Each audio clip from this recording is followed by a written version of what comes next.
Sveiki atvykę į mūsų vis gražėjančius namus, kad ir vis dar turime senus rąstus, kad ir vis dar turime daug dalykų, kuriuos norėtumėme pakeisti, bet tikrai esminiai dalykai labai smagiai, labai fainiai, labai maloniai, ypač mano dūšiai keičiasi, nes virtuvė vienas tikrai iš svarbiausių dalykų ir kartais galbūt būtų galima pasakyti, kad norėsi pradėti tikrai nuo jos. Bet aišku, reikia labai daug dalykų padaryti, kuriuos reikia padaryti, kad ta virtuvė galėtų atsidurti. Ir čia aišku buvo daug tų iššūkių ir tikrai netgi dabar dar nėra 100% baigtumo. Aš norėčiau tiesiog pasidalinti istoriją apie tai, kas man buvo svarbu virtuvėje. Ir tikrai šiuo atveju manau, kad mums pasisekė dėl to, kad man patinka labai šitas rezultatas. Ir tiesiog aš pasidalinsiu savo visiškai anekdotinę, bet visiškai man svarbią istoriją apie mūsų virtuvę. Kaip matėte, tikrai mūsų virtuvėje buvo profesionalūs virtuviniai stalai, kurie buvo pagaminti iš nerūdijančio plieno, tiesiog atvežti iš mūsų maitinimo įstaigos. Ir tai buvo gana ilgai. 2 kriauklės buvo taip toliau, labai daug tokių kažkaip ir praktinių visai neblogų dalykų, bet tikrai vienas didžiulis trūkumas, nes senas namas yra dulkėtas namas, senas namas yra tas namas, kuriame būna pelių, bent jau mūsų name. Tikrai 2 kartus į metus jos užeina, sakykime, jų būna visus metus, bet ne taip gausiai. Viską reikėdavo laikyti dėžutėse, neturėjau jokių stalčių, neturėjau jokių spintelių, nieko. Ir tas vaizdas, kad ir kaip aš susitvarkyčiau, atrodė tikrai nekaip. Labai nesmagu iš tikrųjų, nes netaip malonu yra tą maistą gaminti. Aišku, kadangi visą laiką buvo stoka ir tos vietos gamybos, tai tada vėl negali išsidėlioti, ką tu ten nori, kažkokio geresnio daiktelio negali nusipirkti. Nes vis tiek virtuvė man tai yra kaip investicijos forma, dėl to, kad tu investuoji į savo geresnį, kokybiškesnį, smagesnį gyvenimą ir kaip tu gali džiaugtis stovėdamas virtuvėje, dėl to, kad jinai yra tokia, kokia tu nori, tai yra labai smagu. Tai dabar papasakosiu, nuo ko mes pradėjome. Kadangi mes radome meistrą, mums rekomendavo šį meistrą iš Utenos, kažkaip pasikalbėję su juo, jis sako, tai stalviršio plotis yra 60 cm, arba, dažnai ganėtinai. Kadangi aš mokausi ir tik pirmą kartą šitus dalykus darau, tai tikrai atleiskit tie, kurie tai jau darot ir tikrai čia nesąmonė, čia taip toliau. Tiesiog aš dalinuosi savo patirtim. Mes užsakėme stalviršį, kuris yra 82 cm. 82 dėl to, kad mūsų šaldytuvas yra tiek ir norėjome, kad plius minus lygu būtų. Nors čia yra paremtas balkis, bet vis tiek atrodo daug lygiau ir gražiau, nes kai buvo tas stalviršis 60 profesionalius, neatrodė gražiai. Iš tiesų labai daug vietos, labai faina ir galiu ir maisto atliekas į kriauklę susidėti ir ta prasme dar už kriauklės vietos užtenka, tai tikrai labai pasteisinęs dalykas. Antras dalykas, kurį mes kalbėjom su Barintu dar apskritai kalbant apie naujo namo statybą ir namo statybą, tai sakėm, kažkuria formą juokavom, bet ir nejuokavom, tai yra, kad galėtumėme turėti robotą siurblį, kuris pravažiuoja visur. Tai tikrai atėjus virtuvės meistram, aš pasakiau, būtinai turi būti ant kojelių ir robotas siurblys turi visur pravažiuoti, nes man tas iš tiesų ir nepatinka, kai būna tie uždėti kažkokie dalykai, kurie blokuoja tą vaizdą, ale vientisa virtuvė, jos aplink sunkiau ištraukti, įstatyti ir tada ten prisikaupia visko, tai aš geriau praleidžiu robotą ir jisai visur pravažiuoja. Tai man labai patiko taip pat šitas dalykas ir džiaugiuosi, kad jį sugalvojau. Svarbus man dalykas buvo, aš nesu mėgėja tų spintelių su rankenėlėmis. Tiesiog man tai nelabai patinka.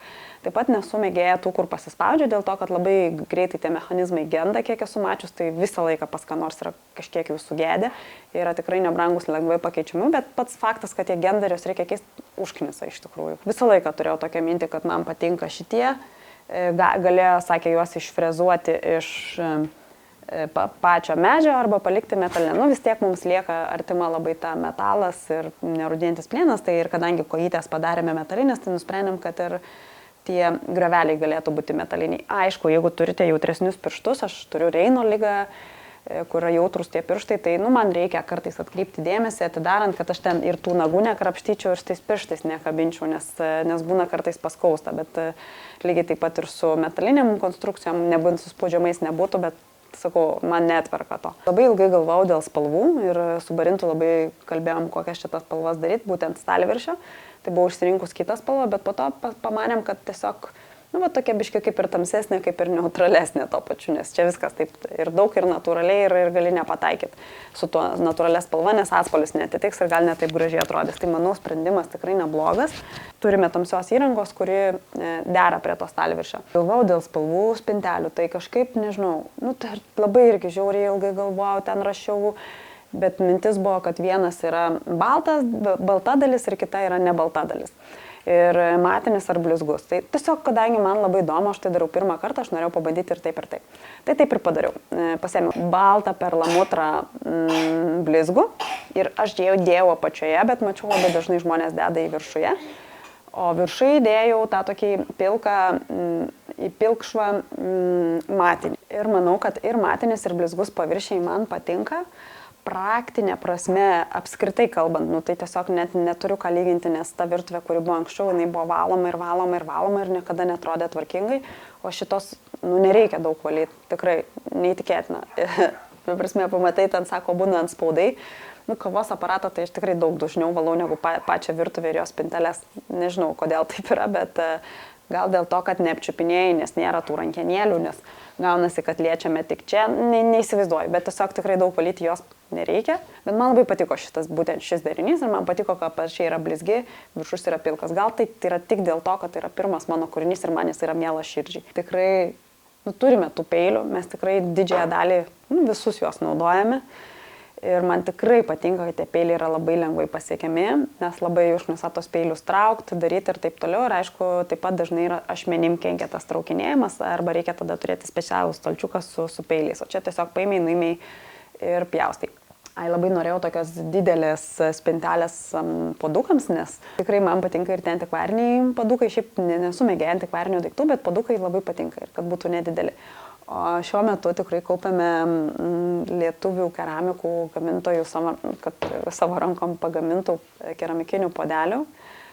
Visokių gali būti podelių. Tam, kad gerti tuos gėrimus, kuriuos mes mėgstame iš podelių, kurie yra gražus. Labai dažnai turime gražius podelius ir jų nenaudojam, nes juos saugom kažkam, bet nežinau kam. Tai pas mane asmeniškai labai tų servizų nėra, nei vieno.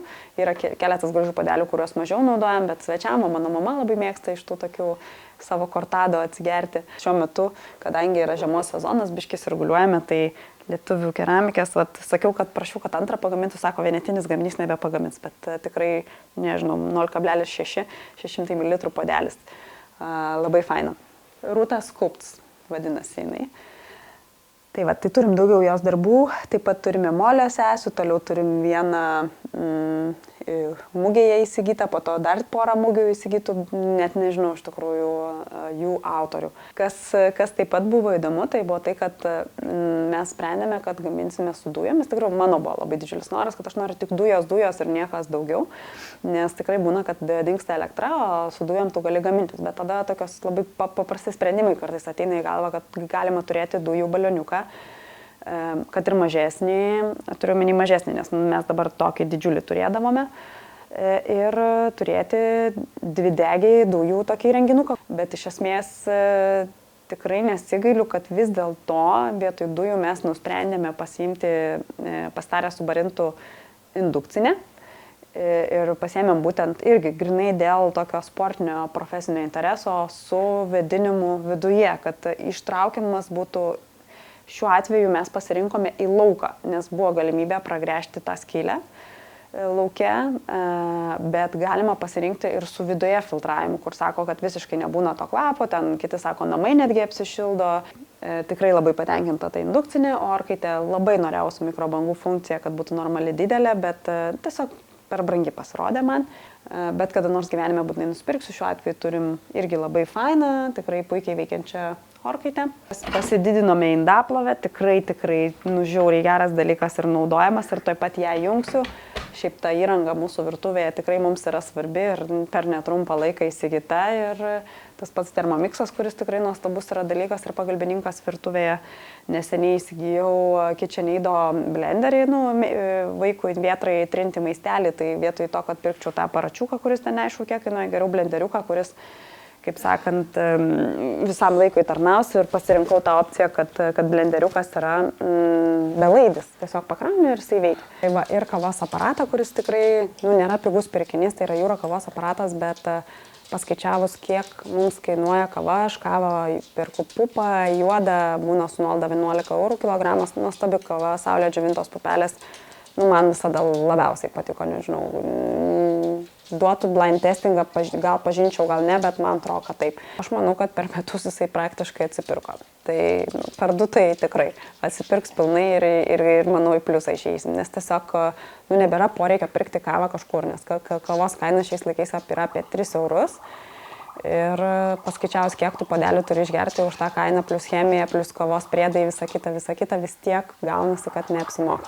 Tai čia tiesiog mūsų tokia nuomonė, aš kartais noris ir tos plikytos, kartais noris tirpios kažkokios paprastos kavos, tai čia jokių problemų, ta prasme, tiesiog mano patirtis pasidalinimas.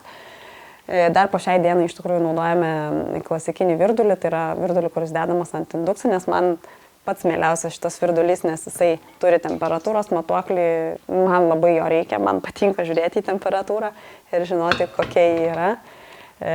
Būtent tokio ir ieškojau ir radau tik vienintelį variantą. Ir kaip tyčia jisai buvo būtent nerudinčių plieno spalvos.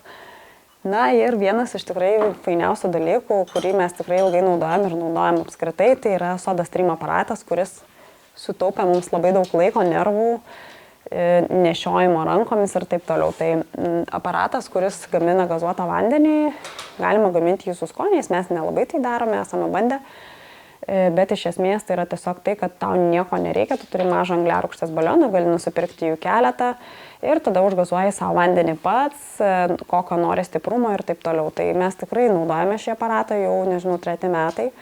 Labai dažnai dovanoju jį dovanų kažkam, žmonės visiškai niekada nesakė, kad gailisi ar kad nenaudoja. Dažniausiai sako, oi, tai reikia angliarūgštės dar vieno, kad lengviau būtų, nes tas, kol surandi, kur papildys ir taip toliau. Tai mes pildome už apie 10 eurų, jeigu ten visokiose topo centruose ir kitur 15, bet paskaičiavęs, kad ir su 15 eurų papildymu apie 18 centų litras gazuoto vandens gaunasi. Sąlyga, kad jūs pilat paprastą krano vandenį. Tai mes darome tai, mes vandenį esame pasitikrinę. Ir tikrai bet kada būnam naktį užsimanai gazuoto vandens, labai noriu, aš maitinu krūtim, tai man labai būna, kad aš žiauriai noriu vandens ir labai noriu gazuoto vandens. Tai aš nubėgu greit, pasidarau ir žiauriai faina būna. Tai tikrai vienas iš geresnių tokių atradimų gyvenime ir jokio plastikų butelių su depozitais, jokio nešiojimo, apskritai nešiot nereikia saugoti ir taip toliau, būna Vytauto užsimanai, bet aš manau dabar ieškau būdų parašyta, kad su soda gerti vandenį nėra nesveika, kartais galima ir netgi sveika, dar reikia patikrinti šitą faktą, bet galbūt reikėtų pasigaminti tą Vytauto ar Birutės vandenį pačiam, nes man tai irgi labai jisai patinka. Po šitą filmavimą reiks būtinai išgerti. Tai va, o daugiau tai nežinau, iš tikrųjų tikrai man labai faina, man apskritai yra pagerėjimas gyvenimo virtuvė ir matysim, kaip tas veiks toliau ir kokie tie trūkumai galėtų būti toliau. Galbūt kažką vėl sugalvosiu naujesnį, įdomesnį, bet šiai dienai tikrai labai patenkinta ir visais stalčiais ir viskom. Jeigu norėsite, tikrai rekomenduosiu. Balzena įmonė yra Utenoj, Darius, jeigu reikia kontaktų parašykit, nežinau, tikrai esu patenkinta. Ir profesionaliai tikrai atvažiavo, sumontavo, viską padarė. Tai va, tiek žinių. Ačiū.